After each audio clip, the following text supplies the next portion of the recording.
Are you a teacher who has online lessons these days? Well, you can have a dull background from this to this. Coming up. So right off the bat, I decided to, instead of go straight into the wall, I create an angle for myself so that way I have more space. It looks a little bit farther away, so I have an interesting background. And you may notice that I have a couple lights here. I have something that makes the background very interesting, so it's pleasing to the viewer. And also I have an LED light, and just to give you an idea, this is with the LED on, this is with it off. So you can see that it's a big difference for online video lessons for Zoom, Skype, FaceTime, whatever it is. It's important to have that direct light.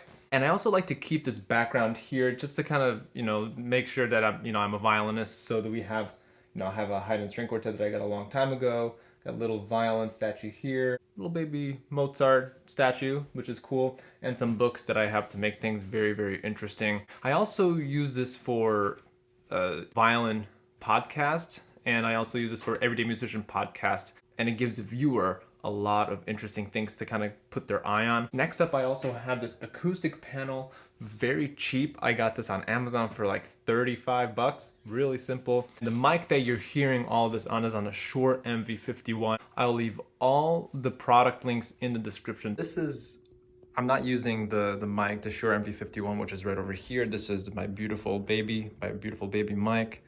This is the panel, and you can see that I'm just using my space in the corner, and this is actually my living room, but I have this yellow light here. I bought this with other different colors. You can change it blue, green, yellow, orange, red, whatever it is. I also have just a regular desk lamp here. And I decided I'd watch another YouTube video with this design, thought it was pretty cool. And yeah, this is the corner, which gives me a lot more options for if I want to ever record something right over here, or if I want to continue recording it in the corner.